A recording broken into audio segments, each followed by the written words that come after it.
Hello everyone, welcome to our YouTube channel technical Kranti. तो जैसा कि मैंने आपसे प्रॉमिस किया था कि जो टेक्निकल की वीडियो रेगुलर लेके आऊँगा, तो अब वो रेगुलरिटी जो है स्टार्ट हो गई है।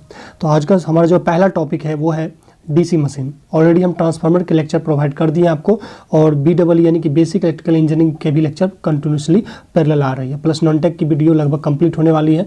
तो जितने भी अगर आप एस्पेरेंट है SSC JEE के, रेलवे JEE के या अदर UPPCL के, तो उसमें जो नॉन टेक पूछे जाते हैं वो मैंने आपको करवा दिया है। एक बार आप ज़रूर देखिए और देखने के बाद फीडबैक कमेंट बॉक्स में ज़रूर दीजिएगा, क्योंकि ये जो वीडियो है ऐसा नहीं फालतू है, चीज़ें काफ़ी कंपाइल करके इसमें दी जाती है। बहुत सारे लेक्चर को देखने के बाद ये मैं वीडियो बनाता हूँ। अभी जैसे अभी डीसी मशीन में ही देखिएगा जो मैं आपको पढ़ाऊँगा, प्लस लास्ट में जो है आपको ऑब्जेक्टिव क्वेश्चन भी करवाऊंगा। हर लेक्चर के लास्ट में आपको ऑब्जेक्टिव क्वेश्चन भी करवाऊंगा। देखिए यहाँ पे VK मेहता का क्वेश्चन है जो कि सबसे टफेस्ट क्वेश्चन होगा, वो सिर्फ मैं आपको करवा दूंगा। बाकी आप जो है कंप्लीट क्वेश्चन खुद कर सकते हैं सेल्फ प्रैक्टिस से। फिर RK राजपूत का भी क्वेश्चन होगा, प्लस JB गुप्ता का भी क्वेश्चन होगा। ऑलरेडी जो एग्जाम में क्वेश्चन पूछे गए उस पर भी हम डील करेंगे। तो ये जो है टॉपिक काफ़ी इंपॉर्टेंट है डीसी मशीन। और डीसी मशीन से आजकल जो है अगर बात करें कि नेटवर्क के बाद सबसे ज़्यादा जो वेटेज रखता है तो मशीन ही रखता है, तो मशीन में भी सबसे ज़्यादा डीसी मशीन के जनरेटर और मोटर से लगभग क्वेश्चन पूछे जाते हैं ज़्यादा। ठीक है, तो जो आज का हमारा टॉपिक होगा वो हमारा डीसी मशीन ही होगा। इससे पहले हम ट्रांसफार्मर ऑलरेडी डिस्कस कर चुके हैं, तो और भी आप चीज़ें जाके देख सकते हैं।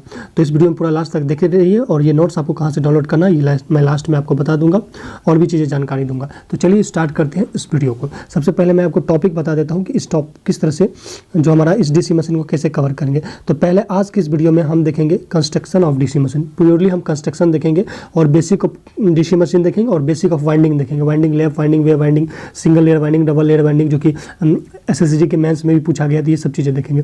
फिर हम देखेंगे आर्मेचर वाइंडिंग डिजाइन, ये दोनों टॉपिक इस वीडियो में देखने वाले हैं। बाद में देखेंगे डीसी जनरेटर और मोटर के वर्किंग प्रिंसिपल, और performance equation of DC machine, और torque equation of DC motor. तो ये सब चीज़ें देखेंगे। फिर दूसरे वीडियो में हम लॉसेस, इफिशिएंसी, फिर characteristics and then static speed control और ब्रेकिंग ऑफ डीसी मोटर सब देखेंगे। और हमारा ये चैप्टर डीसी जो होगा, मशीन जो होगा, वो कम्प्लीटली लास्ट हो जाएगा। तो चलिए सबसे पहले जो हम स्टार्ट करते हैं, तो ये पहले आप देख लीजिए। मशीन की बात करें तो मशीन हमारे पास जो है दो टाइप के मशीन होते हैं। एक होता है स्टेशनरी मशीन, एक होता है रोटेटिंग मशीन। तो ट्रांसफार्मर एक स्टेशनरी मशीन होता है। अब हम बात कर लेते हैं रोटेटिंग मशीन की। तो रोटेटिंग मशीन जनरली दो टाइप्स के होते हैं, एक डीसी मशीन होता है, एक AC मशीन होता है। डीसी मशीन की बात करें तो जो डायरेक्ट करंट हमें देती है या फिर डायरेक्ट, ठीक है, और AC मशीन जो होता है वो हमें AC सप्लाई देती है। और डीसी मशीन की बात करें तो ये दो टाइप के होते हैं, एक डीसी जनरेटर होता है, दूसरा डीसी मोटर होता है। वो हम एक एक करके लास्ट में देखेंगे बाद में। फिर मशीन की बात करें AC मशीन में तो एक सिंक्रोनस होता है, एक असिंक्रोनस होता है। सिंक्रोनस का मतलब होता है कि रोटर का स्पीड और जो स्टेटर फ्लक्स का स्पीड होता है, दोनों का जो स्पीड होता है वो एकदम सेम हो जाता है, मैचअप कर जाता है, तो सिंक्रोनस होता है। अब सिंक्रोनस में दो टाइप की मशीन होती है, एक अल्टरनेटर, दूसरा मोटर। तो ये क्या करके देखेंगे। जनरली हम सिंक्रोनस जनरेटर ही यूज़ करते हैं पावर प्लांट में। आप सबसे पहले इसके कंस्ट्रक्शनल पार्ट को देख लीजिए, ठीक है, क्या क्या कंस्ट्रक्शन पार्ट है, फिर इसके हम कंस्ट्रक्शन पार्ट को अच्छे से समझने का प्रयास करेंगे। यहाँ जो है एक फ्रंट व्यू दिया गया है किसी भी डीसी मशीन का, और डीसी मशीन मतलब जनरेटर और मोटर, ठीक है। तो मोटर और जनरेटर का जो कंस्ट्रक्शन होता है लगभग सेम होता है, ठीक ना। थोड़ी बहुत इधर उधर की चीज़ें होती है, बट सारा कुछ वही होता है। चलिए अब देख सकते हैं कि ये हमारा आर्मेचर है, और ये आर्मेचर पे ये आर्मेचर वाइंडिंग किया गया। सबसे पहले फिगर समझिए, देन हम टॉपिक पे आएंगे। फिर ये हमारा साफ्ट है, यहाँ से यहाँ जो है साफ्ट है। साफ्ट पे ये आर्मेचर जो है कि जो कोर है वो पाइवोटेड है। प्लस आप देख सकते हैं कि ये वाला स्टेटर फील्ड है, स्टेटर होता है। और फिर और भी चीज़ें आप यहाँ मेंशन कर सकते हैं। यहाँ देखिए कम्यूटेटर सेगमेंट है, इसको डिटेल में भी देखेंगे। फिर ये कूलिंग फैन है ठंडा रखने के लिए, और जनरली आर्मेचर स्लोट में भी डक्ट दिया जाता है, एक होल दिया जाता है ताकि कूलिंग हो। ये देखिए कार्बन का ब्रूस है, और ये हमारा फ्रेम है, ये स्टेटर होता है। इधर ये दो साइड जो है स्टेटर है हमारा, और ये स्टेशनरी स्टेटर वाइंडिंग है। तो एक एक करके सबसे देखेंगे। तो सबसे पहले हम ये देखिए डीसी मोटर का जनरली हम इंडस्ट्री में यूज़ करते हैं। आप देख सकते हैं प्रोसेसिंग में डीसी जनरेटर ये है बड़ा सा। अगर हम बात करें अब डीसी मशीन की, तो गाइस हमारा जो डीसी मशीन वर्क करता है वो इलेक्ट्रोमैकेनिकल कन्वर्जन एनर्जी पे काम करता है। इलेक्ट्रोमैकेनिकल कन्वर्जन का मतलब होता है इलेक्ट्रिकल एनर्जी का मैकेनिकल एनर्जी में चेंज होना, या फिर मैकेनिकल एनर्जी का इलेक्ट्रिकल एनर्जी में चेंज होना। That principle is known as electromechanical conversion of energy. तो इसमें देखिए अगर कोई मशीन है, अगर वो मैकेनिकल एनर्जी को इलेक्ट्रिकल एनर्जी में चेंज कर रहा है तो डेट मीन्स वो जनरेटर हुआ। मैकेनिकल एनर्जी क्या होता है कि जब हम जनरेटर में प्राइम मूवर को टरबाइन के थ्रू घुमाते हैं, टरबाइन को ही जनरली प्राइम मूवर कहते हैं, तो अगर हम पानी से घुमाते हैं तो वो हाइडल पावर प्लांट होता है, ठीक है, उसमें हम पानी से घुमाते हैं या स्टीम से घुमाते हैं या न्यूक्लियर पावर से या डीजल इंजन से घुमाते हैं। तो घूमने से क्या होता है कि मैकेनिकल पावर क्रिएट होता है। मैकेनिकल एनर्जी जो होता है वो इलेक्ट्रिकल एनर्जी में चेंज हो जाता है। कैसे? तो फेराडो लॉ ऑफ मैग्नेटिक इंडक्शन से वो जनरेटर जो है उसको इलेक्ट्रिकल एनर्जी में चेंज करता है, वो हम बाद में देखेंगे, ठीक है। और उसके बाद अगर इलेक्ट्रिकल एनर्जी देते हैं और वो मैकेनिकल एनर्जी में चेंज करता है उसको, मतलब मोटर हमारा घूमने लगता है, तो वो होता है मोटर। इसमें देखो जनरेटर की बात करते हैं, ईएमएफ इक्वेशन जो इसके मेन कैरेक्टरिस्टिक्स है और टॉर्क इक्वेशन ये होते हैं। तो ये कैसे होते हैं वो ड्राइव करेंगे बाद में। अब हम डीसी मशीन के फीचर को देख लेते हैं। और सबसे वाइडली यूज़ होता है डीसी मशीन ही, जिसमें कि DC series motor generally use होता है। देखिए इसका हाई स्टार्टिंग टॉर्क होता है, ठीक है। हाई स्टार्टिंग टॉर्क की वजह से ही इसको हम यूज़ लिफ्ट या क्रेन में करते हैं। फिर ये high accelerating and D accelerating torque होता है। Wide range of speed control होता है, क्विक रिवर्सेबल हो जाता है। इसका यूज़ कहाँ कहाँ होता है? तो रोलिंग मिल्स में होता है, एलिवेटर में होता है, ट्रैक्शन एंड क्रेन्स में होता है, सर्वोमीटर, स्टेपर मोटर, इलेक्ट्रॉनिक्स डिवाइस सब में होता है। आप यहाँ फिगर के साथ समझने का प्रयास कर सकते हैं कि एप्लीकेशन ऑफ डीसी मोटर। तो इसका देखिए ये जो है कन्वेयर बेल्ट में भी ये घुमाने के लिए किया जाता है, जिसमें और जितनी भी चीज़ें हैं उस ये सब में, ठीक है ना। ये सब जैसे कि आटा चक्की में भी इस मोटर का यूज़ करते हैं, ठीक है। और भी चीज़ें आप देख सकते हैं क्रेन में, लिफ्ट में, एलिवेटर में हम यूज़ करते हैं। तो आइए थोड़ा सा कंस्ट्रक्शनल पार्ट को यहाँ से देखते हैं। ये सेक्शनल व्यू है डीसी मशीन का। तो देखिए यहाँ पे ये 4 पोल मशीन है। देखिए ये साउथ पोल है, ये नॉर्थ पोल है, ये फिर साउथ पोल है, ये नॉर्थ पोल है, ठीक है। अब देखिए यहाँ पे ये जो है ये हमारा दिया गया है इंटरपोल। इंटरपोल क्यों दिया जाता है? इंटरपोल दिया जाता है आर्मेचर रिएक्शन को कंपनसेट करने के लिए, जो कि हम आर्मेचर रिएक्शन में देखने वाले हैं। और ये देखिए ये जो गोला गोला टाइप से ये हमारा कम्यूटेटर सेगमेंट, जो कि करंट को कलेक्ट करता है, मतलब जिस पे ब्रश अटैच रहता है तो ब्रश करंट को कलेक्ट करता है। तो आप ये देख सकते हैं ये हमारा ब्रश है, ठीक है, इस तरह से कनेक्टेड है। फिर ये जो है ये है फील्ड पोल, और पोल में 2 पार्ट है। ये जो वाला है ये आर्मेचर कोर है और उस पर जो वाइंडिंग किया हुआ है वो है फील्ड वाइंडिंग, ठीक है। ये है आर्मेचर कंडक्टर, ठीक है ना, जिसमें कि स्लोट रहता है, उसमें हम आर्मेचर कंडक्टर को रिप्लेस करते हैं, ठीक है। ये टर्मिनल लिया जाता है, यहाँ से या तो सप्लाई दी जाती है या तो सप्लाई ली जाती है। अगर जनरेटर होगी तो सप्लाई ली जाएगी और मोटर होगी तो सप्लाई दी जाएगी। तो ये चीज़ है। अब एक एक पार्ट को, कंस्ट्रक्शनल पार्ट को देखेंगे। तो हमारे डीसी मशीन में 2 पार्ट होते हैं। एक स्टेटर पार्ट होता है, स्टेटर पार्ट में हमारा योक आता है, फील्ड पोल आता है और फील्ड वाइंडिंग आता है। फिर एक रोटर पार्ट होता है जो कि रोटेट करता है मशीन, जैसे आर्मेचर है, आर्मेचर कोर है, उसका आर्मेचर वाइंडिंग है, ये सब चीज़ें हैं, देखेंगे। देखिए स्टेटर पार्ट में सबसे पहला जो आता है योक आता है, जिसको हम मैग्नेटिक फ्रेम भी कहते हैं। तो जनरली आपको याद रखना है इसमें कि ये जो बना होता है ये कास्ट आयरन का बना होता है छोटे मशीन में, और बड़े मशीन में ये लार्ज मतलब कास्ट स्टील का बना होता है। ये क्वेश्चन एग्जाम में पूछे गए हैं, इस बात का ध्यान रखिएगा। जहाँ भी हाईलाइटेड पॉइंट आपको दिखे वो जनरली एग्जाम में क्वेश्चन पूछे गए। अगर हम योक की फंक्शन की बात करें तो ये मैकेनिकल सपोर्ट प्रोवाइड करता है मशीन को, ठीक है। प्लस ये जो है space install to machine poles, मतलब कि एक स्पेस देता है पोल्स को इंस्टॉल करने के लिए, तो इसमें कोई बड़ी बात नहीं है। फिर ये जो है लो रिलेक्टेंस पाथ प्रोवाइड करता है मैग्नेटिक फ्लक्स को, ठीक है, क्योंकि ये जो बना होता है वो जनरली बड़े मशीन में कास्ट स्टील का बना होता है, और जो स्टील होता है वो लो रिलेक्टेंस पाथ फॉलो करता है। फिर फील्ड पोल आ जाता है उसके बाद, ठीक है। जैसे ये हमारा योक होता है, ये जो है योक हुआ, और योक में ये जो है फील्ड पोल लगा हुआ रहता है। अब फील्ड पोल की बात करें तो फील्ड पोल में आप देख सकते हैं ये जो आपको दिख रहा है शेप, ये फील्ड पोल है। फील्ड पोल में जो ये वाला पार्ट है पूरा का पूरा, ये वाला पार्ट को बोलते हैं फील्ड कोर, पोल कोर। और ये जो अर्धचांद जैसा है, ठीक ना, सेमी सर्कल जैसा, वो है आपका पोल शूज। तो पोल कोर जो होता है जिसपे कि फील्ड वाइंडिंग लपेटा रहता है। और जो ये पोल शू जो होता है, पोल शू जनरली 2 टाइप्स के होते हैं, आप देख सकते हैं। एक तो इस टाइप से होता है, ठीक है, इसको बोलते हैं आर्क शेप पोल शू। और ये जब आप किसी डीसी मशीन में लगाएंगे तो आपका जो ग्राफ बनेगा वो ट्रेपेजोइडल बनेगा। तो ये भी क्वेश्चन एग्जाम में पूछेंगे, गेट एग्जाम में। और एक होता है चैम्फर्ड पोल शू, ये देख सकते हैं, ये जो हमारा होता है ये चैम्फर्ड पोल शूज, मशरूम के आकार के जैसा, उसको हम बोलते हैं चैम्फर्ड पोल शूज। चैम्फर्ड पोल शूज में क्या होता है गाइस, जो ग्राफ बनता है वो हमारा पल्सेटिंग डीसी बनता है, ये इस टाइप से, ठीक है। तो अब हम समझ लेते हैं पोल कोर। पोल कोर जो गाइस जनरली बना होता है छोटे मशीन के लिए सिलिकॉन या फिर रोल्ड स्टील का बना होता है, और बड़े मशीन के लिए ये जो है CRGO स्टील का बना होता है। और जनरली इसको लेमिनेटेड किया जाता है ताकि ये मैग्नेटाइज ना हो और इसमें एडी करंट या हिस्टेरेसिस लॉसेस ना हो, यानी कि आयरन लॉसेस ना हो, चूँकि आयरन का पार्ट होता है। तो इसीलिए हम इसको लेमिनेटेड कर देते हैं। और इसका जो लेमिनेशन का जो थिकनेस होता है वो 1 mm से लेकर 0.25 mm तक होता है। लेमिनेटेड इसीलिए करते हैं ताकि एडी करंट लॉसेस कम हो जाए। फिर इसके फंक्शन की बात करें तो इसका काम होता है फील्ड वाइंडिंग को कैरी करना और लो रिलेक्टेंस पाथ करना फ्लक्स के रास्ते। पोल शूज़ की बात करें तो पोल शूज़ का जो क्रॉस सेक्शनल एरिया होगा वो पोल कोर के मुकाबले ज़्यादा होता है, जो कि आप देख ही रहा है यहाँ पे आप देख सकते हैं कि इसका जो क्रॉस सेक्शनल एरिया और इसका जो है वो पोल शू से कम है, आप देख सकते हैं। फिर इसका जो काम होता है पोल शू का मेनली काम वो है यूनिफॉर्म मैग्नेटिक फील्ड प्रोवाइड करना, और साथ में ये वाइंडिंग को मतलब कंपनसेटिंग वाइंडिंग इंस्टॉल करने के लिए जगह देता है, प्लस ये फ्लक्स को एयर गैप में फैलाता है। तो आप दो चीज़ समझ गए, फील्ड पोल समझ गए, योक समझ गए। अब आप समझिए फील्ड वाइंडिंग। फील्ड वाइंडिंग क्या होता है? फील्ड वाइंडिंग की बात करें तो फील्ड वाइंडिंग एमएमएफ प्रोड्यूस करता है, जो कि लिंक करता है रोटर यानी कि आर्मेचर वाइंडिंग में, और ये जो जनरली पोल कोर पर माउंटेड रहता है और ये डीसी करंट कैरी करता है। इसको एक्साइट किया जाता है अलग से, made up of copper wire और स्ट्रिप। ये जनरली जो बना होता है या तो कॉपर वायर होता है, और ये क्वेश्चन एग्जाम में पूछे गए, या स्ट्रिप रहता है कॉपर का, और ये जनरली फॉर्मर बाउंड रहते हैं या फिर कंसंट्रिक रहते हैं। कंसंट्रिक का मतलब आप देखेंगे होंगे इस टाइप से लपेटा रहता है, तो ये हुआ कंसंट्रिक फॉर्म। फॉर्मर बाउंड का सिंपल सा मतलब होता है किसी भी कोई भी शेप की आकृति है या फिर ऑब्जेक्ट है, अगर उस पर हम कोई चीज़ लपेट देते हैं ना तो उसको बोलते हैं फॉर्मर बाउंड। तो ये जो जनरली पूछा जाएगा वो कंसंट्रिक वाइंडिंग पूछा जाता है, फील्ड वाइंडिंग जो होता है। फील्ड वाइंडिंग जनरली दो टाइप से की जाती है, एक तो सीरीज फील्ड होता है, दूसरा शंट फील्ड होता है। जो डीसी सीरीज मोटर में होता है वो सीरीज फील्ड वाइंडिंग की जाती है, और जो डीसी शंट मोटर होता है या जनरेटर होता है उसमें शंट फील्ड वाइंडिंग की जाती है।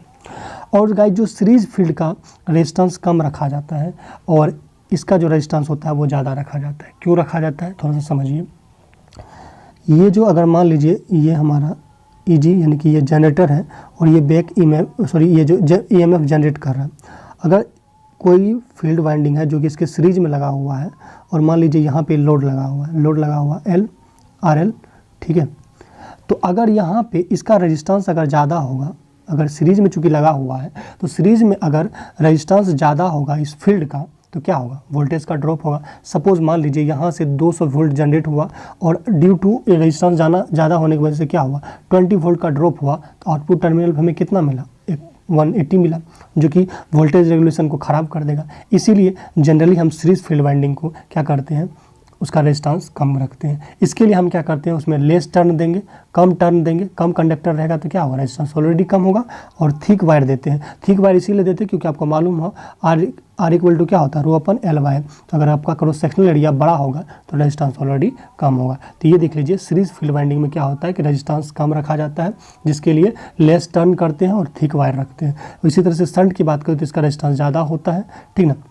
ज़्यादा किस लिए होता है वो भी समझ लीजिए। अभी जैसे मैंने आपको ये जनरेटर बना के दिखाई, ये जनरेटर है ईजी, यहाँ से एक जनरेटेड ईएमएफ होगा और इधर मान लीजिए हमारा लोड है, आरएल कनेक्टेड है, ठीक है, और जो शंट वाइंडिंग होता है वो इस तरह से पैरेलल में कनेक्टेड रहता है। अगर इसका रेजिस्टेंस ज़्यादा नहीं होगा तो क्या होगा, करंट लोड की तरफ जाने के बजाय ये फील्ड में ही बहने लगेगा, तो फिर तो हमें लोड पे पूरा वोल्टेज मिलेगा नहीं, ना ही करंट मिलेगा। इसीलिए इसका रेजिस्टेंस ज़्यादा रखा जाता है, क्योंकि हमें मालूम है जो करंट होता है वो इजी पाथ को फॉलो करता है, जिधर रेजिस्टेंस कम होता है, तो फिर रेजिस्टेंस कम होने की वजह से, ज़्यादा होने की वजह से ये लोड की तरफ करंट चली जाती है। चलिए फिर अब हम रोटर पार्ट को देख लेते हैं। तो रोटर पार्ट में सबसे पहला जो आता है वो है आर्मेचर। आर्मेचर के भी दो पार्ट होते हैं, एक आर्मेचर कोर होता है और एक आर्मेचर वाइंडिंग होता है। कोर पे क्या रहता है, छोटे छोटे स्लॉट रहते हैं, आप देख सकते हैं ये टीथ है, बीच में आर्मेचर वाइंडिंग को प्लेस्ड किया जाता है। और आर्मेचर जो होता है, आर्मेचर जो कोर बनाया जाता है वो छोटे छोटे डिस्क को लेमिनेटेड करके बनाया जाता है, क्योंकि अगर एक सिंगल सिलेंड्रिकल शेप में बना दिया जाए तो ईडी करंट लॉसेस काफ़ी ज़्यादा होगा। इसी को कम करने के लिए हम एक छोटे छोटे मतलब गोल टाइप से, मतलब डिस्क टाइप से लेमिनेट करके डिस्क से हम एक कोर बनाते हैं, ठीक है। तो इसमें बीच बीच में होल कर दिया जाता है। होल इसीलिए किया जाता है, या डक्ट रखा जाता है ताकि कूलिंग पर्पज से। ये स्लॉट है जहाँ पे कंडक्टर को रखा जाता है। आर्मेचर कोर ले लीजिए, एक रोटेटिंग पार्ट होता है डीसी मशीन का, इसको हम रोटर भी कहेंगे। और सिलेंड्रिकल ड्रम शेप होता है और इसका पेरिफेरल पे स्लॉट और टीथ होता है, ठीक है। फिर जो है ये बना हो जो होता है वो जनरली आपको याद रखना, ये सिलिकॉन स्टील का बना होता है और ये लेमिनेटेड डिस्क रहता है, ठीक है, जिसका कि थिकनेस जो होता है वो 0.35 से लेकर 0.660 mm तक होता है। वार्निश का इंसुलेशन लगा हुआ रहता है ताकि हीडी और स्ट्रेस लॉसेस दोनों को कम कर दिया जाए। अब इसके फंक्शन को देख लेते हैं। तो इसका फंक्शन होता है, पहला तो ये कंडक्टर के लिए स्पेस प्रोवाइड करता है, क्योंकि स्लॉट इसमें रहता है खाँचा, उस खाँचा में क्या करता है, कंडक्टर को रखा जाता है जिसमें कि ईएमएफ, वर्किंग ईएमएफ इंड्यूस होगा। फिर इसका काम होता है लो रिलक्टेंस प्रोवाइड करना, प्लस एयर डक्ट इसलिए दिया जाता है ताकि कूलिंग पर्पस के लिए। अब गाइस हम बात कर लेते हैं आर्मेचर वाइंडिंग की। तो आर्मेचर वाइंडिंग में वर्किंग ईएमएफ जनरेट होता है, ये पॉइंट नोट कर लीजिए, ये एग्जाम में पूछा जाता है। अब जनरली जो ये इलेक्ट्रिकली कनेक्टेड रहता है कम्यूटेटर सेगमेंट्स, जो कि मैंने अभी आपको दिखाया था, ठीक है। और जनरली दो टाइप की वाइंडिंग होता है आर्मेचर वाइंडिंग, एक लेफ्ट वाइंडिंग, एक वेव वाइंडिंग। इसको डिटेल में देखेंगे बेसिक ऑफ वाइंडिंग में। और इसको हार्ट ऑफ डीसी मशीन भी कहते हैं, और जो ये होता है फॉर्मर टाइप वाइंडिंग होता है। अब नेक्स्ट हम देख लेते हैं कम्यूटेटर। तो गाइस कम्यूटेटर का जो है एक इनिशियल पार्ट होता है डीसी मशीन का, ये रेलवे एग्जाम में पूछा गया क्वेश्चन। और ये इसका काम होता है करंट रिवर्सेबल, करंट को रिवर्स करना। कैसे रिवर्स करता है ये हम कम्यूटेशन प्रोसेस में अच्छे से समझेंगे। और इसका also called split ring, AC machine में इसको स्प्लिट रिंग भी कहा जाता है। और इसका जो मेनली काम होता है डीसी जनरेटर में एसी को डीसी में कन्वर्ट करना। अगर ये एसी को डीसी में कन्वर्ट कर रहा है तो इसको हम मैकेनिकल रेक्टिफायर कहेंगे, क्योंकि रेक्टिफायर का काम क्या होता है, एसी को डीसी में कन्वर्ट करना। और इन्वर्टर का काम होता है डीसी को एसी में कन्वर्ट करना। तो मोटर में ये मैकेनिकल इन्वर्टर की तरह काम करता है, और ये जनरेटर में रेक्टिफायर की तरह काम करता है, ठीक। प्लस ये जो है यूनिवर्स डायरेक्शनल टॉर्क प्रोवाइड करता है। और नेक्स्ट हम देख लेते हैं कि जो है ये वेज शेप हार्ड्रोन कॉपर से मिलके बना होता है। इसका जो इंसोलेशन की बात करें तो ये 0.5 से लेके 1 mm माइका शीट का होता है, और जिसका कि टेम्परेचर स्ट्रेंथ काफ़ी गुड होता है। वी शेप्ड जो है कम्यूटेटर सेगमेंट का जो होता है बनाया जाता है ताकि सेंट्रीफ्यूगल इफेक्ट को कम किया जा सके। और नंबर ऑफ कम्यूटेटर सेगमेंट जो होगा नंबर ऑफ आर्मेचर कॉइल के बराबर होता है, इस बात का ध्यान रखिएगा। ये क्वेश्चन मोस्ट इंपॉर्टेंट है और वो एग्जाम में जनरली पूछे जाते हैं। और राइजर जो होता है, राइजर वो पॉइंट होता है मशीन में, डीसी मशीन में, जो कि कम्यूटेटर सेगमेंट पे उठा हुआ एक भाग रहता है, जहाँ पे भी हम आर्मेचर वाइंडिंग को कनेक्ट करते हैं। चलिए, और फिर हम बात करें ब्रूस की। तो ब्रूस का क्या काम होता है? ब्रूस का मेन काम होता है कम्यूटेटर से करंट को कलेक्ट करना, और दूसरी काम होगा इसका कि स्पार्किंग को रिड्यूस करना, और तीसरा बात है कि आउटपुट टर्मिनल वहाँ से हम लेते हैं लोड की तरफ, और चौथा इसका काम है ये लुब्रिकेंट की तरह काम करता है, ये फ्रिक्शन को कम करता है। अगर हम कॉपर के वायर के यूज़ करेंगे तो नॉइजी होगा, प्लस घिसट पिसट ज़्यादा होगा, ये wear and tear commutator segment ज़्यादा हो जाएगा। तो ये जनरली जो बने होते हैं लो रेटिंग मशीन में, यानी छोटे मशीन में, ये कॉपर ब्रूस रहते हैं जिसका रेजिस्टेंस कम रखा जाता है, और बड़े मशीन में कार्बन या ग्रेफाइट के बने होते हैं जिसका रेजिस्टेंस ज़्यादा रखा जाता है, और इसका शेप जो होता है वो रेक्टेंगुलर होता है। कम्यूटेटर में क्या होता है ना कि ड्यूरिंग कम्यूटेशन स्पार्किंग अकर हो जाता है, और ये कैसे होता है वो हम बाद में बात करेंगे। रिवर्सेबल करंट की वजह से ये शॉर्ट सर्किट करंट फॉलो होने लगता है पूरे कम्यूटेटर सेगमेंट में, जिस वजह से कम्यूटेटर का जो सरफेस है वो हीट हो जाता है, और वो जल भी सकता है, ब्लास्ट भी, मतलब ख़राब भी हो सकता है। उसी चीज़ को कम करने के लिए जनरली हम ब्रूस का यूज़ करते हैं ताकि ये स्पार्किंग हमारा कम हो जाए, क्योंकि ब्रूस लगाने से क्या होगा, ये जो रेजिस्टेंस होता है वो इंक्रीज हो जाता है, क्योंकि कार्बन का जो रेजिस्टेंस, कार्बन ब्रूस का जो रेजिस्टेंस रखा जाता है वो ज़्यादा रखा जाता है, और इससे क्या होगा कि जो शॉर्ट सर्किट करंट है वो कम हो जाता है। कार्बन ब्रूस में जनरली दो वोल्ट ड्रॉप होता है, ठीक ना। तो ये इसके डिसएडवांटेज कह सकते हैं कि कार्बन ब्रूस की वजह से 2 वोल्ट हमारा वोल्टेज का ड्रॉप होता है। अगर 220 वोल्ट अगर जनरेट हो रहा है तो हमें मिलेगा 198 वोल्ट ही, मतलब 200 अगर जनरेट हो रहा है तो 198 ही मिलेगा। एक ब्रश जो है 1 वोल्ट जनरेट ड्रॉप करता है, दूसरा चूँकि 2 लगा हुआ रहता है तो 2 वोल्ट करेगा। बियरिंग की बात करें तो बियरिंग जो बना होता है जनरली कार्बन स्टील का बना होता है। बियरिंग का काम होता है फ्रिक्शन को कम करना, रोटेटिंग और स्टेशनरी पार्ट को से। अगर टाइप्स की बात करें तो ये 3 टाइप्स के होते हैं बियरिंग, एक रोलर बियरिंग है, एक बॉल बियरिंग है, एक पेडेस्टल बियरिंग है। तो जनरली बॉल बियरिंग लगा हुआ रहता है, ये नॉन ड्राइविंग पार्ट पे लगा हुआ रहता है। रोलर बियरिंग जो होता है वो जनरली बोथ ड्राइविंग पार्ट पे लगा हुआ रहता है, यानी कि दोनों साइड लगा हुआ रहता है, और ये जनरली कम्यूटेटर सेगमेंट पे लगा हुआ रहता है। पेडेस्टल बियरिंग जो है तब लार्ज मशीन में यूज़ किया जाता है। शाफ्ट की बात करें तो शाफ्ट में क्या है, इसका फंक्शन होता है transfer mechanical power to the machine, ये मैकेनिकल पावर ट्रांसफर करता है। जैसे अगर शाफ्ट को हम प्राइम मूवर से घुमाते हैं तो वो क्या करता है, आर्मेचर को घुमाता है, और फ्लक्स कटिंग की वजह से क्या होता है, इंड्यूस ईएमएफ होता है, और उसके बाद हमारा करंट हमें फाइंड आउट होता है। इंड हाउसिंग जो होता है दोनों साइड का होता है। जैसे कि इंड हाउसिंग का क्या मतलब हुआ, यही हमारा इंड हाउसिंग है जहाँ पे सारी चीज़ों को इंस्टॉल किया जाता है। अब थोड़ा सा बेसिक ऑफ मशीन देखते हैं ताकि ये सब चीज़ें आपको आगे काम आएगी। फिलहाल अभी ज़रूरत नहीं है, बट आगे काम आएगी। जब हम चीज़ों को डील करेंगे तो वहाँ हम डायरेक्टली बोलेंगे तो वहाँ चीज़ें आपको समझनी चाहिए। चलिए, तो बेसिक ऑफ मशीन की बात करें तो आप देख सकते हैं यहाँ पे 2 पोल मशीन है, ठीक है, और बीच में ये कंडक्टर है यानी कि रोटर है जो कि रोटेट करता है, ठीक है, अगर जनरेटर है तो, अदरवाइज सप्लाई से रोटेट करता है। ये फार्मूला होता है, ये कैसे फार्मूला होता है वो आगे डील करेंगे इसको अच्छे तरीके से। फिलहाल ये समझ लीजिए कि यहाँ बी एन इक्वल टू जो होता है बी एम कोस 90 डिग्री माइनस थीटा होता है, और इसका जो होगा बी एम साइन थीटा हो जाए, क्योंकि आपको ट्रिग्नोमेट्री तो आता ही होगा। यहाँ देखिए, अगर थीटा हमारा अगर 0 डिग्री होगा, थीटा हमारा अगर 0 डिग्री होगा तो उस कंडीशन में बी एन क्या हो जाएगा, 0 हो जाएगा, क्योंकि साइन 0 का मान 0 होता है। और थीटा अगर 90 डिग्री हो तो ये हो जाएगा मैक्सिमम। ठीक है, कहने का मतलब है कि कंडक्टर अगर फील्ड फ्लक्स के परपेंडिकुलर होगा तो उस कंडीशन में मैक्सिमम फ्लक्स लिंकेज होगा। ठीक है, ये चीज़ें आप यहाँ देख सकते हैं।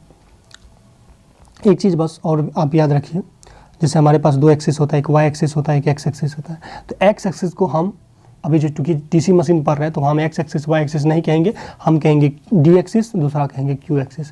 डी एक्सिस का मतलब होता है डायरेक्ट एक्सिस, या इसको पोलर एक्सिस भी कहते हैं, या मैग्नेटिक एक्सिस भी कहते हैं। क्यों कहते हैं? क्योंकि देखिए मैग्नेट का जो एक्सिस होता है यही ना हुआ, तो मैग्नेट एक्सिस जो होता है वो हॉरिजॉन्टली होता है, मैग्नेटिक फील्ड भी हॉरिजॉन्टली होता है, जिस वजह से इसको हम डी एक्सिस कहेंगे। तो डी एक्सिस पर मैग्नेटिक फील्ड फ्लक्स होता है। और जो क्यू एक्सिस को हम कहते हैं वो उसको हम क्वाड्रेचर एक्सिस भी कहते हैं, या न्यूट्रल एक्सिस भी कहते हैं, या इंटरपोलर एक्सिस कहते हैं। क्योंकि जो इंटरपोल इंस्टॉल किया जाता है वो वर्टिकली ऊपर लेफ्ट मतलब बॉटम और अप टॉप में इंस्टॉल किया जाता है, ये वर्टिकली किया जाता है। तो ये जो होता है ये हमारा इंटरपोलर एक्सिस होता है। तो ये बात ध्यान रखिएगा, एक है क्यू एक्सिस, दूसरा है डी एक्सिस। तो डी एक्सिस मैग्नेटिक फील्ड का एक्सिस होता है, क्यू एक्सिस जो होता है वो इंटरपोलर एक्सिस होता है। अगर आपका कोई मैग्नेटिक फ्लक्स है, अगर वो डाउनवर्ड जा रहा है, अंदर की ओर जा रहा है तो उसको क्रॉस से दिखाते हैं, अगर बाहर निकल रहा है, अपवर्ड आ रहा है तो उसको डॉट से दिखाते हैं। चलिए यहाँ देखिए 2 पोल मशीन है और 4 पोल, और डिटेल में देखें कैसे जनरेशन होता है ईएमएफ का। फिलहाल तो ऐसे समझिए कि यहाँ देखिए 2 पोल मशीन में हम देख रहे हैं, समझने का प्रयास कीजिए। यहाँ देखिए, यहाँ इस साइड जो है इतना पार्ट क्या है, यूनिफॉर्म एयर गैप है, लेकिन इस साइड जो है देखिए थोड़ा सा नॉन यूनिफॉर्म मैग्नेटिक गैप है, जिस वजह से जो ग्राफ बनता है वो ट्रेपेजोइडल बनता है। कैसे बनता है वो आगे देखेंगे। ठीक है, आप यहाँ देख सकते हैं ये कंडक्टर जो है इसका हम 4 पोजीशन यहाँ लिए। पहला तो यहाँ 1 है, ये 2 है, ये 3 है, ये 4 है। पहला पोजीशन है कि जब मैग्नेटिक फ्लक्स और ये जो रोटर होगा वो क्या होगा, पैरेलल, मतलब एक दूसरे के पैरेलल होगा, तो उस कंडीशन में वो एंगल बनेगा 0 डिग्री का। जब 0 डिग्री का बनेगा तो आप देख सकते हैं यहाँ से ये ग्राफ स्टार्ट होगा। फिर जब 90 डिग्री बनेगा तो ये मैक्सिमम होगा और ये पॉजिटिव वे में होगा, तो ये ग्राफ किस स्टेप से बनेगा, फिर ये नेगेटिव में कुछ स्टेप से बनेगा। तो ये सब चीज़ ग्राफ ऑलरेडी आप ऐसे ही पढ़े होंगे तो समझ में आता होगा। इस तरह से 4 पोल मशीन में इस तरह से ये ग्राफ बनेगा, एक क्यू एक्सिस पे, एक डी एक्सिस पे। अब गाइस थोड़ा सा इंपॉर्टेंट टॉपिक जो है, मोस्ट इंपॉर्टेंट, वो है मैकेनिकल एंगल और इलेक्ट्रिकल एंगल। देन हम लास्ट में ऑब्जेक्टिव भी करेंगे, तो वीडियो में लास्ट तक बने रहिए। मैकेनिकल एंगल और इलेक्ट्रिकल एंगल में क्या डिफरेंसेस हैं? तो मैकेनिकल एंगल जो रिलेटेड होता है वो 1 रेवोल्यूशन से रिलेटेड होता है। अगर हमारा कंडक्टर या फिर रोटर या फिर आर्मेचर कंडक्टर जो होता है एक रिवोल्यूशन कर लेता है तो उसको वहाँ जो क्रिएट होता है एंगल वो मैकेनिकल एंगल होता है। और जो इलेक्ट्रिकल एंगल रिलेटेड होता है वो एक साइकिल से रिलेटेड होता है। ठीक है ना, ये कितना साइकिल बना रहा है, ये जो है पोल पे डिपेंड नहीं करता है, ये पोल पे डिपेंड करता है। मतलब सिंपल इतना है कि मैकेनिकल एंगल जो हमेशा 2 पाई होता है, 360 डिग्री होता है। क्यों? क्योंकि मान लीजिए कोई कंडक्टर एक पोजीशन से घूमना स्टार्ट होगा, फिर उसी पोजीशन में आएगा तो घूम के कितना बनाएगा, 360 डिग्री ही बनाएगा। किसी भी कंडीशन में वो कितना बनाएगा, 360 डिग्री ही बनाएगा, मतलब 2 पाई ही बनाएगा। तो मैकेनिकल एंगल ऑलवेज 2 पाई होता है, इस बात का ध्यान रखिएगा। Electrical angle pole to pole vary करते रहता है। आइए समझने का प्रयास करते हैं। यहाँ पे आप देख सकते हैं, पहला हम मेंशन किए हैं 2 पोल मशीन, तो उसके बाद हम 4 पोल मशीन देखें। आप और भी चीज़ें एक्सपेरिमेंट के लिए या समझने के लिए कर सकते हैं। तो यहाँ आप देख सकते हैं कि जो हमारा 2 पोल मशीन है, एक नॉर्थ पोल इधर है, ये हमारा साउथ पोल है। तो हम यहाँ कंडक्टर का एक रेफरेंस लिए हैं, और कंडक्टर देखिए जब ये रोटेट होना स्टार्ट हुआ, 1 से स्टार्ट हुआ, 2 पे गया, 3 पे गया, 4 पे आया, फिर ये 1 पे आएगा, तो कितना डिग्री एंगल बनाएगा, 360 डिग्री। यानी कि थीटा एम जो होगा वो क्या होगा, 2 पाई होगा। क्योंकि थीटा एम जो होगा यानी कि मैकेनिकल एंगल जो होता है वो रेवोल्यूशन से रिलेटेड होता है, चक्कर से रिलेटेड होता है। तो अब इसमें एक चक्कर लगाने में कितना बनाया, थीटा एम बनाया। ठीक है, वही अगर आप इलेक्ट्रिकल की बात करोगे तो याद रखिएगा, जब कभी भी कोई कंडक्टर एक मैग्नेट को पास करता है तो वहाँ 180 डिग्री का एंगल बनता है। कितना बनता है, 180 डिग्री का एंगल बनता है। इस बात को ध्यान रखिएगा, जब कभी भी कोई कंडक्टर किसी मैग्नेटिक पोल को पार करता है, जैसे यहाँ पे एक पोजीशन से ये 3 पोजीशन पे चला जाएगा, तो यहाँ जो एंगल बनेगा वो 180 डिग्री इलेक्ट्रिकल एंगल बनेगा, 180 डिग्री इलेक्ट्रिकल एंगल बनेगा। थीटा ई जो होगा वहाँ 180 होगा। आप यहाँ देख सकते हैं कि ये जो कंडक्टर 1 है ये घूमेगा, 3 पे आएगा। जब 1 से 3 पे आएगा तो ये 180 बना। अब फिर जब ये 3 से 1 पे जाएगा तो कितना बनेगा, 180 बनेगा। कहने का मतलब है कि यहाँ पे जो साइकिल भी बनेगा वो एक ही साइकिल बनेगा। ठीक है। तो मैकेनिकल एंगल होगा, यहाँ आप देख सकते हैं 0 से पाई से 2 पाई, तो यानी कि थीटा एम जो हो गया वो हो गया आपका 2 पाई। और यहाँ इलेक्ट्रिकल एंगल भी सेम ही हुआ, 2 पोल मशीन में जो थीटा एम होता है वो थीटा ई भी होता है, यानी कि इलेक्ट्रिकल और मैकेनिकल एंगल 2 पोल मशीन के लिए सेम होता है, बाकी के लिए डिफरेंट होता है। तो याद रखिएगा जो 2 पोल मशीन के लिए थीटा एम इक्वल टू होता है थीटा ई। ठीक है, आप यहाँ ग्राफ से देख सकते हैं। ठीक है, तो जब एक पोल को पास करेगा, चूंकि 2 पोल है, एक पोल को पास करेगा तो 180 बनेगा, 2 पोल को पास करेगा तो 180 बनेगा, यानी कि 360 डिग्री होगा। तो आप ये चीज़ें मेंशन यहाँ पे है कि थीटा एम यहाँ पे 2 पाई होगा, थीटा ई भी 2 पाई, यानी कि दोनों क्या होगा, बराबर होगा। बट आगे के पोल के मशीन के लिए ये डिफरेंट हो जाएगा। जैसे 4 पोल मशीन में देखिए, 4 पोल में यह मशीन में यहाँ देखिए, तो ये अगर इस पॉइंट को हम रेफरेंस लेते हैं, कंडक्टर का रेफरेंस, तो यहाँ से ये रोटेट करना स्टार्ट हुआ, ये रोटेट करके फिर इसी पोजीशन पे आ गया, तो थीटा एम तो हो गया 2 पाई, यानी कि 360 डिग्री, तो जो कि यहाँ मेंशन है इस टाइप से। लेकिन अगर हम इलेक्ट्रिकल एंगल की बात करें तो क्या होगा, देखिए इसमें है 4 पोल, कितना पोल है, 4 पोल। तो अगर हमारा ये कंडक्टर, ये कंडक्टर है, ये यहाँ से होकर रोटेट होकर यहाँ आएगा, कहने का मतलब देख सकते हैं, अच्छे से समझिए, ये जो पॉइंट है, इस पॉइंट से कंडक्टर रोटेट होकर इस पॉइंट पे आएगा, तो कितना डिग्री का एंगल बनाएगा, 180 का इलेक्ट्रिकल एंगल बनाएगा, मैकेनिकल नहीं। मैकेनिकल तो 90 ही बनेगा। आप देख सकते हैं कि इस कंडीशन में, इस पोजीशन से इस पोजीशन आने में जो कंडक्टर है वो मैकेनिकल एंगल तो 90 डिग्री ही बना रहा है, जैसे कि यहाँ आप देख सकते हैं, यहाँ तक आने में ये 90 डिग्री ही बना रहा है, लेकिन इतने में ही वो 180 डिग्री इलेक्ट्रिकल बना लेता है। चूँकि एक पोल को अगर पास करेगा तो एंगल 180 बनता है। चूँकि 4 पोल है तो इसका मतलब है कि इसमें 720 डिग्री एंगल बनेगा, यानी कि 4 पाई बनेगा। ठीक है, 720 डिग्री एंगल इलेक्ट्रिकल बनेगा, यानी कि 4 पाई एंगल इलेक्ट्रिकल बनेगा। ठीक है, तो कहने का मतलब यहाँ पे जब ये पास होगा तो 180, यहाँ पे पास होगा तो 180, यहाँ पे पास होगा तो 180, यहाँ पे पास होगा तो 180, तो कुल मिला के इलेक्ट्रिकल एंगल जो होगा वो 720 होगा। यानी कि जब ये 90 डिग्री मैकेनिकल बन रहा था उस कंडीशन में आप यहाँ देख सकते हैं ये 180 बना लेता है। ठीक है, तो इसके एक हाफ साइकिल इसके एक फुल साइकिल के बराबर हो जाता है। ठीक, तो यही चीज़ है। तो कहने का मतलब है कि यहाँ पर आप देख सकते हैं थीटा एम जो होगा मैकेनिकल एंगल वो 2 पाई हुआ और इलेक्ट्रिकल एंगल 4 पाई हुआ, यानी कि थीटा ई इक्वल टू जो होगा 2 थीटा एम होगा। अगर इसका एक स्टैंडर्ड फार्मूला निकाले तो थीटा ई इक्वल टू क्या हो जाएगा, p/2 थीटा एम। अगर 4 पोल मशीन होगा तो 4/2 यानी कि 2 थीटा एम, जो कि है ही, यहाँ आप देख सकते हैं ये स्टैंडर्ड। आप जब इसको डिफ्रेंशिएट करोगे तो ये आपको मिलेगा ओमेगा ई p/2 ओमेगा एम। ओमेगा ई जो होता है वो angular speed in electrical radian पर सेकेंड, ये angular speed in mechanical radian पर सेकेंड। फिर अगर हम बात करें बेसिक ऑफ वाइंडिंग की, तो बेसिक ऑफ वाइंडिंग को समझने का प्रयास करते हैं। तो बेसिक ऑफ वाइंडिंग, जैसे यहाँ आप देख सकते हैं ये 1 टर्न कॉइल है, ये 2 टर्न कॉइल है, यहाँ आप देख सकते हैं 2 टर्न है। देखिए ये एक 1 टर्न कॉइल है, तो यहाँ 2 कॉइल साइड है, एक ये साइड है एक ये साइड है। इसमें कंडक्टर कितना हुआ, तो कंडक्टर 2 हुआ। ये आपका कंडक्टर हुआ, ए बी क्या हुआ, कंडक्टर हुआ, ये ए बी भी क्या हुआ, कंडक्टर हुआ। और ये जो पार्ट है ये है ओवरहैंग, ये फालतू का एक पार्ट है, इसको ओवरहैंग कहते हैं या इंड कनेक्शन कहते हैं। ठीक है, तो एक टर्न कॉइल में 2 कंडक्टर आपको देखने को मिलेगा, और 2 टर्न कॉइल में आप देख सकते हैं 4 आपको मिल रहा है। ठीक है, तो इसका मतलब है अगर हम नंबर ऑफ कंडक्टर की बात करें, अगर हम नंबर ऑफ कंडक्टर यानी कि जेड की बात करें, जिसको जेड से डिनोट करते हैं, तो आप ये कह सकते हैं 2 × T। मतलब अगर सिंगल टर्न होगा तो 2 कंडक्टर होगा, डबल टर्न होगा 4 कंडक्टर होगा, ट्रिपल टर्न होगा तो 6 कंडक्टर होगा। ठीक है, तो वही चीज़ें हैं, 1 टर्न कॉइल है ये 2 टर्न कॉइल है। ठीक है, ये दो कॉइल साइड मिलके क्या बनाता है, एक कॉइल बनाता है। तो ये कॉइल हुआ, ये भी कॉइल हुआ। ठीक है, तो यहाँ आप देख सकते हैं कि 1 कॉइल जो होगा उसमें 2 कॉइल साइड होगा। जैसे आप देख सकते हैं यहाँ पे ए बी एक कॉइल साइड है और सी डी एक कॉइल साइड है, तो एक कॉइल में 2 कॉइल साइड रहता है। और नंबर ऑफ कंडक्टर जो होगा 2 × टर्न होता है। और नंबर ऑफ कंडक्टर और भी होता है, नंबर ऑफ स्लॉट कितने होते हैं और नंबर ऑफ कम्यूटेटर सेगमेंट कितने होते हैं, ये बाय डिफ़ॉल्ट आपको याद रखना है। अब आर्मेचर वाइंडिंग जो होता है जनरली डिफरेंट टाइप के होते हैं। पहला जो आर्मेचर वाइंडिंग है वो है सिंगल लेयर वाइंडिंग, दूसरा है डबल लेयर वाइंडिंग। अगर आप किसी भी स्लॉट में किसी भी स्लोट में अगर एक ही वाइंडिंग कर रहे हो तो इसको बोलते हैं सिंगल लेयर वाइंडिंग।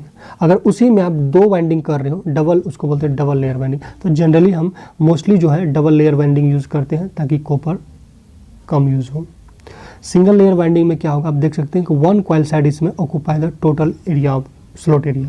इसमें क्या होगा कि 2 कॉइल साइड रहेगा, यानी कि इसमें एक कॉइल को लपेटा जाएगा, इस टाइप से 2 बार लपेटा जाएगा। एक है प्रोग्रेसिव वाइंडिंग, दूसरा है गाइस रिट्रोग्रेसिव वाइंडिंग। अब देखिए प्रोग्रेसिव वाइंडिंग और रिट्रोग्रेसिव वाइंडिंग का क्या मतलब होता है।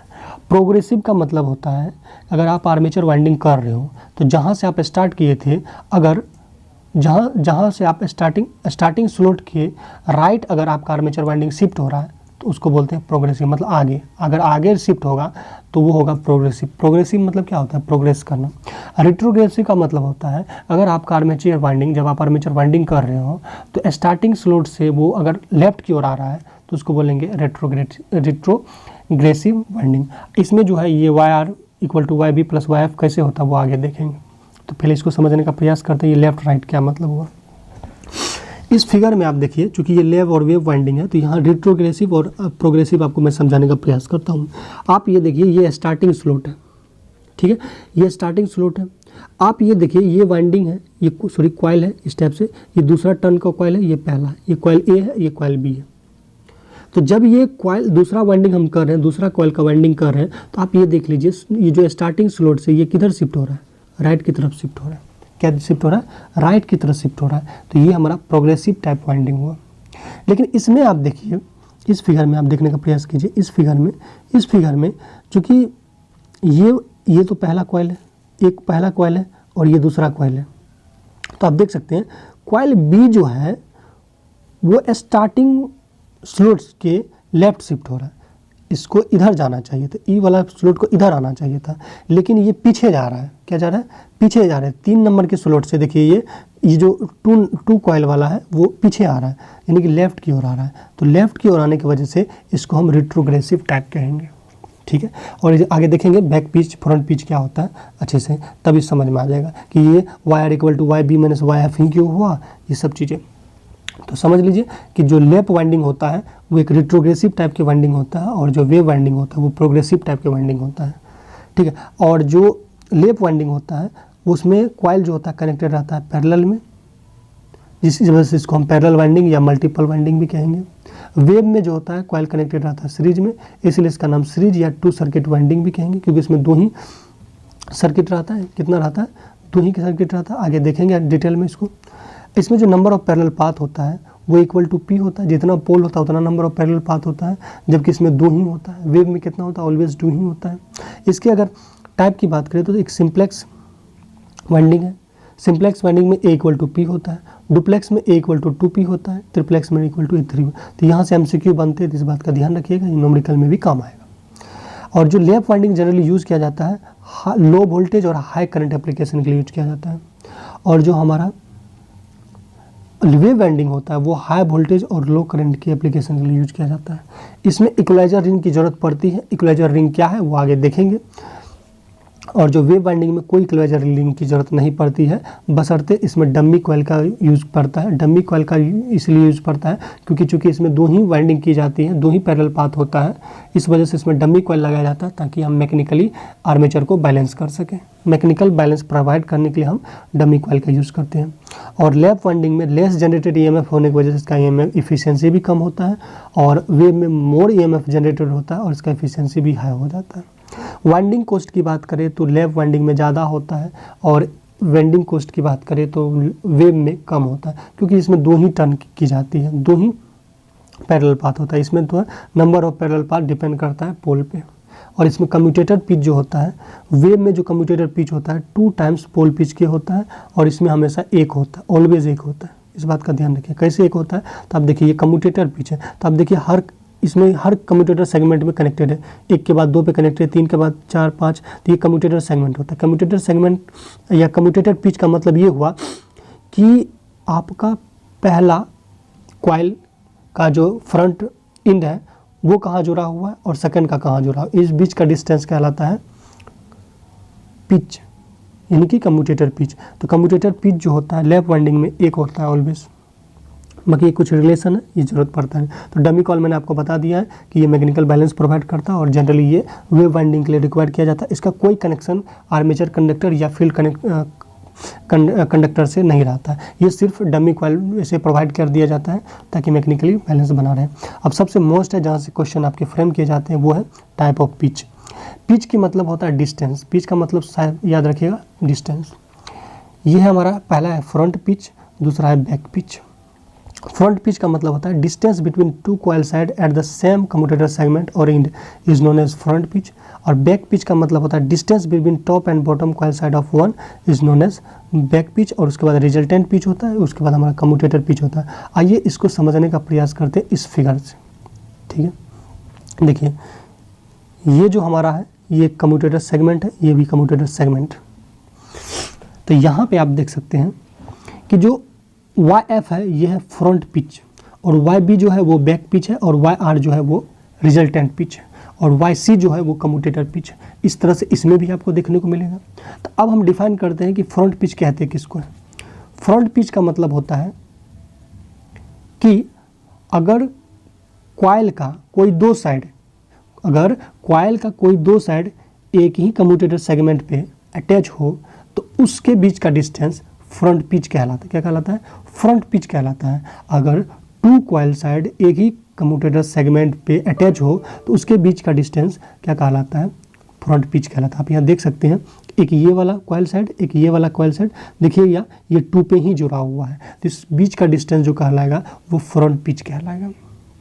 इसी तरह से वेव में भी आप देख सकते हैं कि ये वाला कॉइल साइड और ये वाला कॉइल साइड एक ही कम्यूटेटर सेगमेंट पे जुड़ा हुआ है, तो ये बीच का डिस्टेंस क्या कहलाएगा? फ्रंट पिच कहलाएगा।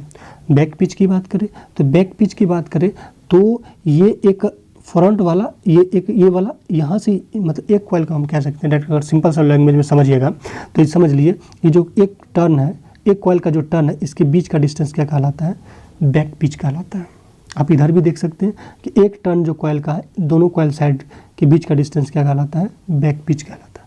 अब ये रिजल्टेंट पिच क्या है? तो रिजल्टेंट पिच जो होता है successive distance between two coil turn. कहने का मतलब है कि जैसे ये देखिए ये कॉइल यहाँ पे ख़त्म हुई, फिर ये नेक्स्ट वाला स्टार्ट हुआ ना, तो नेक्स्ट वाला जहाँ से स्टार्ट हुआ उसका एक कॉइल साइड और पहले वाला के कॉइल साइड के बीच का डिस्टेंस हमारा रिजल्टेंट पिच कहलाता है। आप इसी तरह से इसमें देख सकते हैं कि ये पहला टर्न है, ये दूसरे कॉइल का पहला साइड, इसके बीच का डिस्टेंस क्या कहलाएगा? ये हमारा कहलाएगा रिजल्टेंट पिच। तो अगर यहाँ पे रिजल्टेंट पिच को हम डिफाइन करें इन दोनों के केस में तो YR इक्वल टू क्या होगा? YB plus YF। तो वही चीज़ें यहाँ पे प्लस लिखा गया है कि जो रिजल्टेंट पिच होगा वो बैक पिच और फ्रंट पिच का सम होगा। और अगर इसी तरह से हम बात करें यहाँ पे तो यहाँ आप देख सकते हैं कि ये बैक पिच से हमको अगर फ्रंट पिच घटाना पड़ेगा तभी जाके रिजल्टेंट पिच मिलेगा। ठीक है, चलिए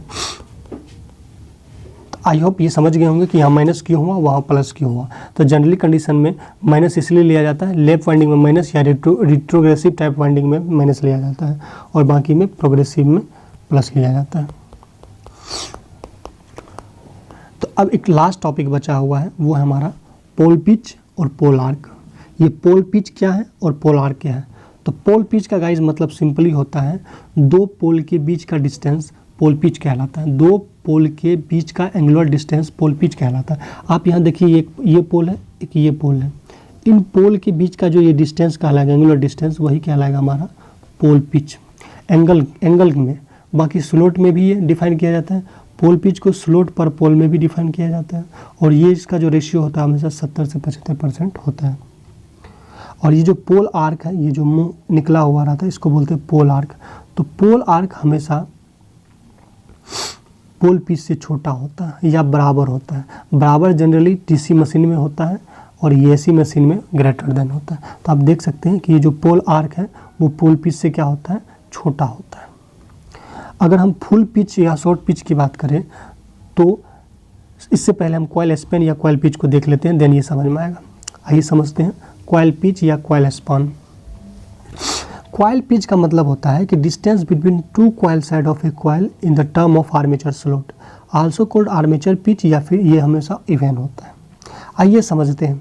यहाँ समझिए कि जैसे पहला स्लॉट में हमने ये कंडक्टर यहाँ पे डाला और उसके बाद हमने 5 नंबर पे डाला, तो अगर इसका आपको कॉइल पिच निकालना है तो कॉइल पिच निकालने के लिए आप देख सकते हैं 2 से कहाँ तक गया, 5 तक गया, तो 2 to 5 गया। तो इसका मतलब है कि 5 में से अगर आप 2 को घटाओगे तो कितना मिलेगा, 3 स्लॉट। इसके बीच का डिस्टेंस कितना है, 3 स्लॉट है, मतलब कि इसमें 3 ठो बीच में स्लॉट है, तो इसको बोलते हैं कॉइल पिच। तो कॉइल पिच को हम आर्मेचर स्लॉट के टर्म में डिफाइन करते हैं कि कितना बीच का डिस्टेंस है। तो यहाँ से यहाँ बीच का जो डिस्टेंस है वो हम स्लॉट के टर्म में डिफाइन कर देते हैं कि अगर 3 स्लॉट है इसका मतलब ये हुआ, 3 स्लॉट का मतलब ये है कि पहला अगर कॉइल का टर्न, पहला कॉइल का जो कॉइल साइड है 2 में है तो दूसरा कहाँ पे होगा, 5 में होगा। इसका मतलब यही हुआ, ठीक है। अगर किसी का 4 है मान लो कॉइल पिच, तो इसका मतलब है कि पहला अगर 1 में है तो अगला कहाँ पे होगा, 5 में होगा, ठीक है। तो ये होता है कॉइल पिच। अब यहाँ से ये मोस्ट इंपॉर्टेंट टॉपिक जो है उसको थोड़ा सा डिफाइन कर लेते हैं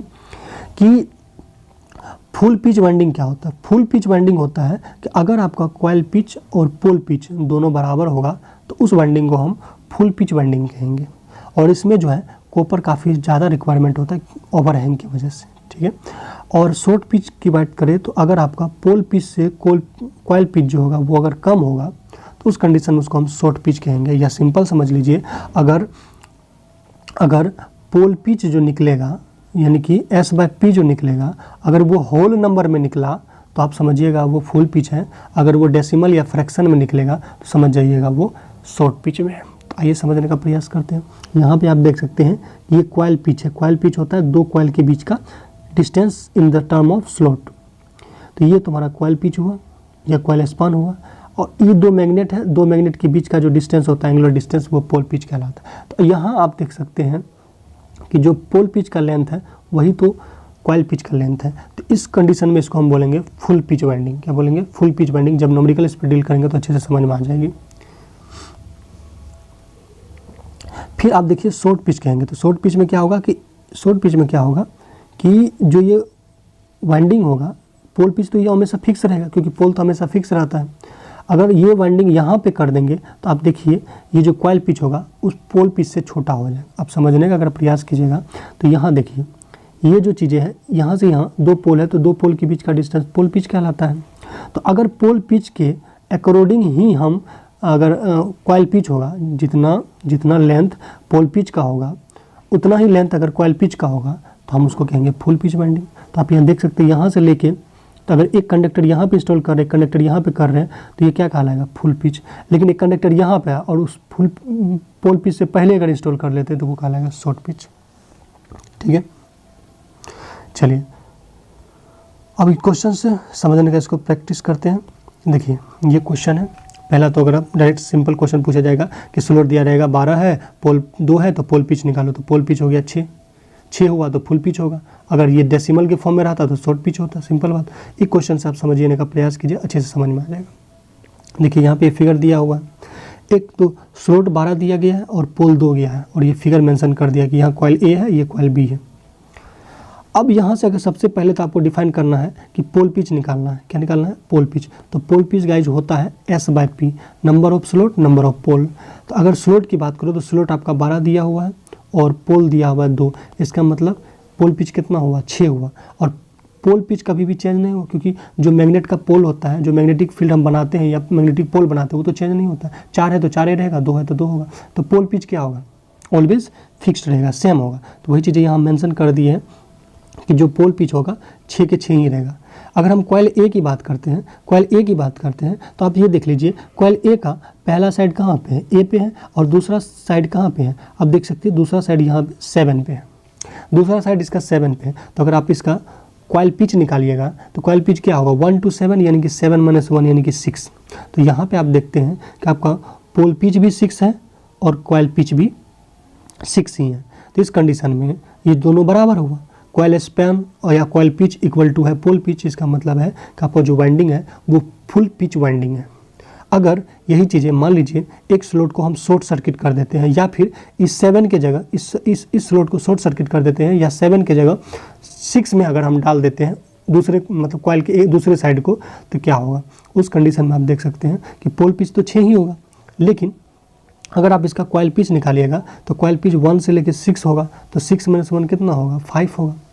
अब 5 होने के कारण क्या होगा, ये तो 6 से क्या हो गया, कम गया। जब 6 से कम होगा यानी कि पोल पिच से जब कॉइल पिच कम होगा तो उसको बोलते हैं शॉर्ट पिच कॉइल या शॉर्ट पिच वाइंडिंग। एक और टर्म जान लीजिए, कॉइल स्पान फैक्टर या पिच फैक्टर। पिच फैक्टर जो होता है वो होता है voltage in short pitch coil और voltage in full pitch coil. यानी कि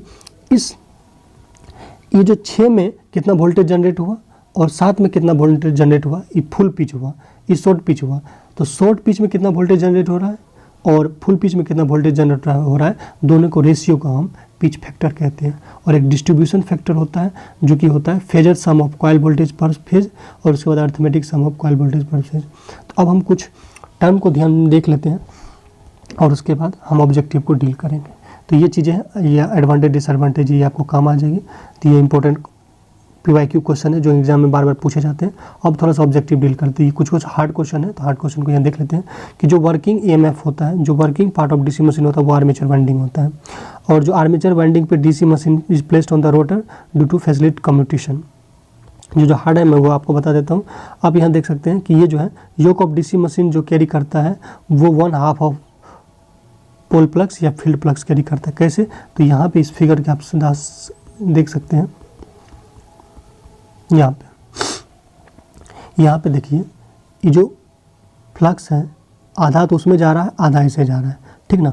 इस वजह से जो फील्ड योग जो होता है आधा फील्ड फ्लक्स को कैरी करता है। नेक्स्ट चीज़ें हैं कि ग्रेटेस्ट जो ED करंट लॉसेस होता है वो जनरली आर्मेचर में ही अकर होता है।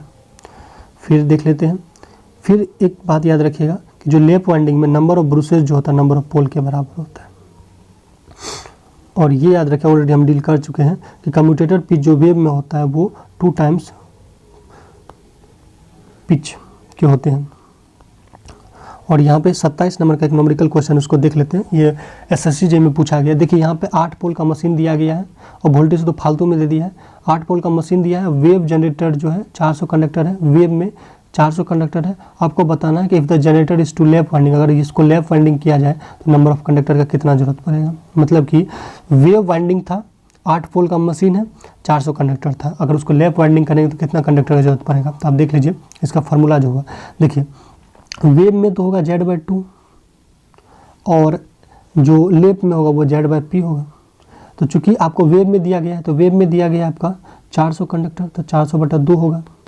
और Z आपको निकालना है इन लैप में, पोल कितना है 8, तो ये 200 हो जाएगा, ये कितना हो जाएगा 1600 हो जाएगा। तो इसका ऑप्शन हो जाएगा 1600 राइट। फिर है कि ट्रिप्लेक्स वेव वाइंडिंग में पैरेलल पाथ कितने होते हैं, तो हमको पहले आपको बताए थे A=3P होता है यानी कि 6 होगा। अगर वो ऊपर वाला में जैसे 8 है तो यहाँ 16 हो जाएगा, 2P होता है। फिर ये आप RK राजपूत का क्वेश्चन देख लीजिए कि जो commutator segment are connected to the armature conductor by the means of copper lungs, ये कॉपर लंग्स से कनेक्टेड किया जाता है। फिर जो कम्यूटेटर में होता है माइका हार्डर होता है कॉपर से। और DC जनरेटर में पोल शू जो होता है वो पोल कोड में फिक्स्ड रहता है काउंटर स्नक स्क्रू से। और बाकी ये जो है हमारा JB गुप्ता है। JB गुप्ता के क्वेश्चन काफ़ी अच्छे होते हैं, इसको ध्यान में रखिएगा। तो इसमें मोस्ट इंपॉर्टेंट टर्म जो है आप देख सकते हैं कि ये है, किसमें लिखा होगा consider the flowing parts of DC machine. ये इंपॉर्टेंट क्वेश्चन है, एग्जाम में पूछे जाते हैं, SSCJ में भी ये पूछे गए हैं। पहला है योक, दूसरा आर्मेचर कोर, तीसरा है ब्रशेस, चौथा है पोल कोर। तो आपको इसमें याद रखना आर्मेचर कोर में ही जनरली जो है आयरन लॉसेस होता है, ठीक है। तो इसमें ओनली 2 ऑप्शन राइट होगा। और भी चीज़ें हैं कि जो मशीन का slot wedge in the DC machine made of the fibre से बने होते हैं। और armature of DC machine made of silicon steel lamination to reduce both hysteresis and ED current loss. तो फाइनली DC मशीन का construction part हमने deal कर लिया बहुत बेहतरीन तरीके से। इस तरह की वीडियो आपको YouTube पे कहीं भी नहीं मिलेगी। तो बाकी नोट्स के लिए आप टेलीग्राम को ज्वाइन कर लीजिए या फिर मेरे व्हाट्सएप नंबर पे या नीचे YouTube डिस्क्रिप्शन में लिंक दिया गया होगा, पूरा डिटेल दिया गया होगा, नोट्स कैसे डाउनलोड करना है सारी चीज़ें कॉन्टैक्ट कर लीजिएगा। मिलते हैं नेक्स्ट वीडियो में, तो बाय बाय, जय हिंद।